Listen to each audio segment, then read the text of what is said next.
जनता party का जो core voter है, बनिया और पंजाबी वोट, ये क्या भारतीय जनता पार्टी के साथ जो लोकसभा के साथ रहा है वो यदि रह जाता है तो आम आदमी पार्टी डबल डिजिट भी आ जाए तो मुश्किल होगा। अरे बाप रे, विनोद अग्निहोत्री जी, आप सही मानते हैं इस बात? मैंने कहा है एक राइडर लगाया है विद राइडर ऑल्सो। आपको लगता है कि ये मतलब 67, 63 से डायरेक्ट डबल डिजिट भी नहीं? नहीं, जिस वोटर की बात कर रहे हैं संगीत रागी, बनिया और पंजाबी, जो भाजपा का कोर वोटर है वो तो भाजपा के साथ है, हमेशा है। 34% से 38% बीजेपी पहुंची है, तो अगर वो वोटर भी नहीं तो किसी जरिए पहुंची 2020 में, और 2015 में 34% थी, तो ऐसा तो है नहीं भाजपा का के पास वोट नहीं है। भाजपा का अपना कमिटेड जो वोटर, उसका परंपरागत वोटर है, वो तो दिल्ली में जितना है उसमें कोई कमी नहीं है, बल्कि बढ़ोतरी हुई है, वो 34-38% हुआ है।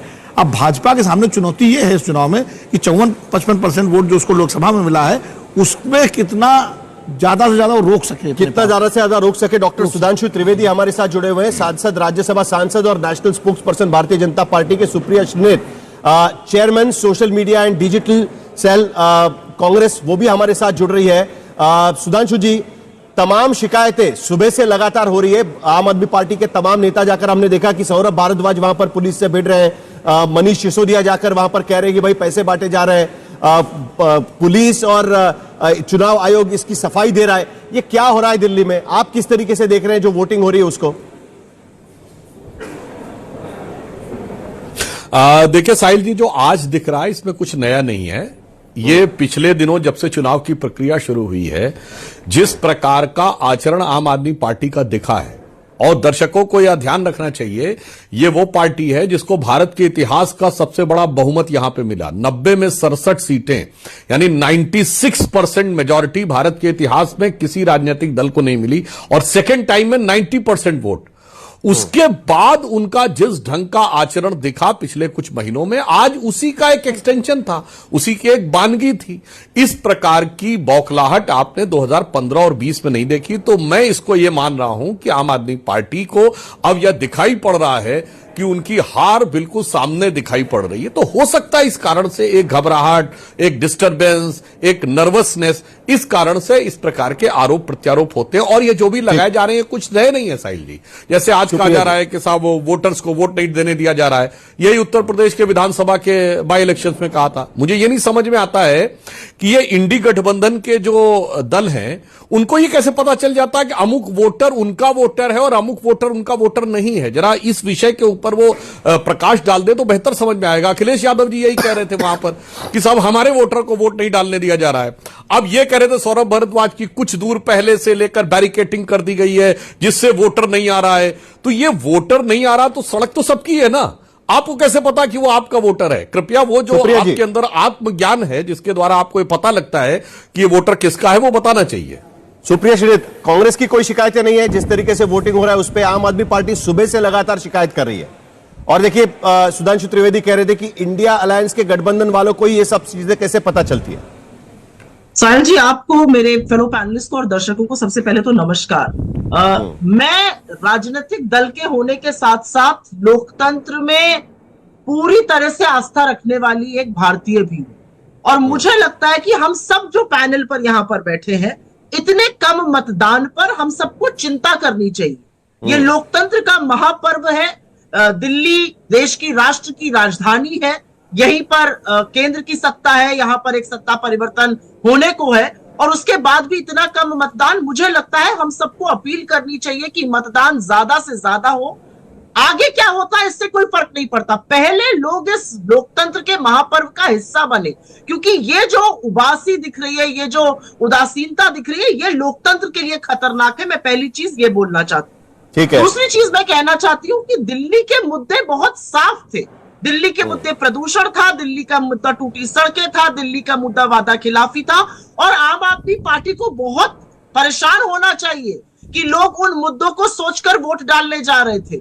लोगों को पता था कि आपने शिक्षा का एक फर्जी मॉडल बताया, लोगों को पता था कि आपने बड़े बड़े सपने दिखाए, लेकिन धरातल पर अस्पतालों में आईसीयू बेड अगर नहीं चल रही है, एक्सरे मशीनें नहीं चल रही है, एमआरआई नहीं चल रहा, और ये 16 अस्पतालों की मैं बात कर रही हूँ, लोग उस पर वोट देने जाएंगे। कूड़े के ढेर चूक कहां हो रही है? क्यों नहीं वोटर बाहर निकल रहे हैं? अगर इतना गुस्सा होगा इन सारी चीजों को लेकर, और सबसे बड़ी बात, आपको याद होगा कि महाराष्ट्र चुनाव में आप ही की पार्टी ने शिकायत की थी कि आखिरी के 1 घंटे में बंपर मतदान हो जाता है? आपको अभी भी यही डर लग रहा है यहां पर? क्योंकि आप बोल रही है कि भाई अब तक कम वोटिंग हुआ, हालांकि ये आंकड़े 3 बजे तक के ही है, 4 और 5 बजे के आंकड़े आना अभी बाकी है।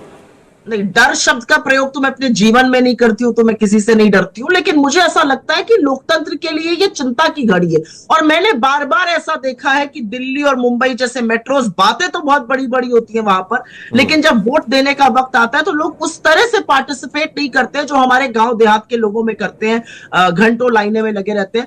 देखना है कि वोटिंग परसेंटेज 3 से 5 बजे तक का क्या हुआ और अब अगले 1 घंटे में क्या होने वाला है। और अगर महाराष्ट्र की तरह 8-8 हजार लोग एक बूथ पर वोट डालेंगे तो यह चिंता का विषय होगा। बिल्कुल। सुधांशु त्रिवेदी के पास जाने के पहले आशुतोष, जल्दी से आपसे कमेंट, ये वोट के आंकड़े आपको किस तरीके से देखते हैं? सुप्रिया श्रीनेत कह रही है कि बहुत कम नंबर है, 62% वोटिंग पिछली बार हुआ था, आज की स्थिति में जब 46% हो चुका है, 20% का जंप आखिरी 3 घंटे में होने की उम्मीद लग रही है आपको?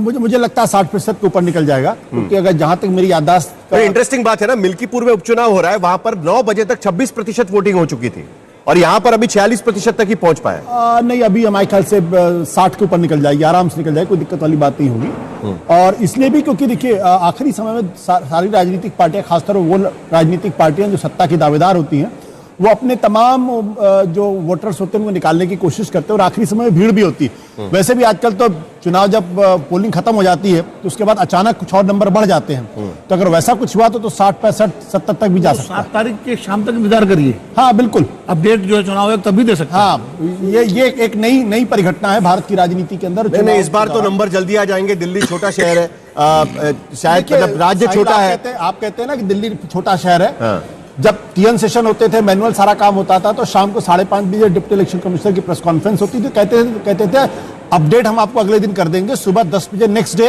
अपडेट होते, तो कभी चेंज नहीं होते थे। अब इलेक्ट्रॉनिक युग है, बटन से सब कुछ होता है, every detail is available, but 10 दिन बाद अपडेट होता है। सुधांशु त्रिवेदी, वोटर परसेंटेज कम है, क्या आपको लगता है कि जो एंटी इनकम्बेंसी आप एक्सपेक्ट कर रहे थे उसको लेकर ये चिंता है कि वोट परसेंटेज बाहर नहीं निकला है? नॉर्मली कहा जाता है कि कम वोटिंग परसेंटेज या उतना ही वोटिंग परसेंटेज रहता है तो वो प्रो इनकम्बेंसी भी हो सकता है, तो क्या एंटी इनकम्बेंसी का वोट नीचे उतारने में थोड़ा कम आपको नजर आ रहा है? कि आपको लगता है कि अभी अगले 3 घंटे हैं, 3 घंटे जो बाकी थे उसमें वोट परसेंटेज ठीक हो जाएगा? क्योंकि वोटर्स का आंकड़ा जरूर बढ़ा है दिल्ली में। देखिए, जो सुप्रिया जी ने कहा और जो आशुतोष जी ने कहा, दोनों की बातों के एक एक बिंदु से मैं सहमत हूं। यह सही बात है कि वोट अधिक रफ्तार में निकलना चाहिए, अधिक संख्या में लोगों को निकल के मतदान करना चाहिए, परंतु यह एक संयोग है या विडंबना है कि भारत में शहरी क्षेत्रों में मतदान अपेक्षाकृत कम होता है। सीएसडीएस ने 1 साल पहले करीब जो एक असेसमेंट दिया था, उसके अनुसार अर्बन मिडिल क्लास नॉर्मली उसका मत प्रतिशत 48 से 49 होता है, जिनको हम कॉलोनी में रहने वाले लोग कहते हैं उसमें। तो शहरी क्षेत्रों में यह एक चीज रहती है जो मेरे विचार से बहुत अच्छी चीज नहीं है, और अधिक से अधिक लोगों को निकल के मतदान करना चाहिए। जहां तक आशुतोष जी ने जो बात कही, यह भी संभावना है कि आखिरी समय में चूंकि सभी दल जब देखते हैं कि कम हो रहा है तो प्रयास करते हैं, और जो रूल है कि 6 बजे तक जो भी लोग लाइन में लग गए उनको वोटिंग करने का मौका मिलेगा, तो हमें अंतिम प्रतिशत आने तक प्रतीक्षा करनी चाहिए, जो हो सकता है कि पिछली बार के बराबर पहुंच जाए। रही बात जब टीएन सेशन का आशुतोष जी ने उल्लेख किया, तो मैं ये भी याद दिलाना चाहता हूं, देश की शायद आधुनिक पीढ़ी को न याद हो तो टीएन सेशन के जमाने तक एक ही इलेक्शन कमिश्नर होता था। उसके बाद टीएन सेशन के बहुत से ऐसे फैसले थे जो तत्कालीन सरकारों को अच्छे नहीं लग रहे थे, जैसे वोटर आईडी कार्ड उनके जमाने में आया और उसके बाद बूथ कैप्चरिंग करके फर्जी वोट डलवाना थोड़ा मुश्किल होता चला गया, तो उसके बाद तत्कालीन सरकार ने 3 इलेक्शन कमिश्नर नियुक्त कर दिए थे, और 3 इलेक्शन कमिश्नर में बहुमत से फैसला होने का निर्णय नरसिम्हा राव की कांग्रेस सरकार ने किया था। तो यह टीएन सेशन को सुविधा देने के लिए था या टीएन सेशन पर नकेल लगाने के लिए था? और यह भी मैं एक संयोग ही मानूंगा कि जब से टीएन सेशन के वह चुनाव सुधार हुए, वोटर आईडी कार्ड आया, उसके बाद से भारतीय जनता पार्टी की सरकारें बनने का दौर शुरू हुआ। 96 का चुनाव था, पहला चुनाव लोकसभा का जो वोटर आईडी कार्ड के साथ हुआ, हम सबसे बड़े दल बन के उभरे। 98 में हम सबसे बड़े दल के बन के उभरे, 99 में हमारी सरकार आई, 2004 और 9 खराब रहे उसके, यानी जो जो चुनाव सुधार आगे बढ़ते चले जाते हैं, वोट में थोड़ी ट्रांसपेरेंसी होती है, सभी दलों के लिए ठीक रहता है, और सबको उस ट्रांसपेरेंसी में आगे बढ़ने का प्रयास करना चाहिए। मैंने आपका जवाब से भी एक फैक्ट छोड़ा है, मुझे लगता है आशुतोष जी या जो भी राजनीतिक विश्लेषक है उन्हें विचार करना चाहिए। मुझे ऐसा लगता है कि सवाल उठते हैं कि कैसे 60%, अगले दिन 63 हो जाता है, फिर 48 घंटे बाद वो 65 हो जाता है, और फिर 3 दिन बाद वो 69-70 के आसपास पहुंच जाता है। मुझे लगता है कि ये जो चीजें हैं ये लोगों के दिमाग में एक सवाल, एक डाउट, एक संशय लगाती है, और इसका जवाब आना चाहिए, स्पेशली कि कितनी टेक्नोलॉजी आज की तारीख में है। जब 17C फॉर्म होके सील हो गई तो उसके बाद आपके पास शाम तक आ जाना चाहिए, शाम नहीं तो अगले दिन सुबह तक आ जाना चाहिए। इलेक्शन कमीशन तो प्रेस कॉन्फ्रेंस करता था पहले, अब इलेक्शन कमीशन ने प्रेस कॉन्फ्रेंस करना बंद कर दिया, अब सिर्फ एक प्रेस रिलीज के माध्यम से पता चलता है। तो मुझे लगता है ये सारी चीजें लोगों के मन में डाउट खड़ा करती है, लोगों के मन में संशय करती है, और चुनाव आयोग की जिम्मेदारी है कि इन संशय को दूर करे कि 60%, 69% कैसे हो जाता है। और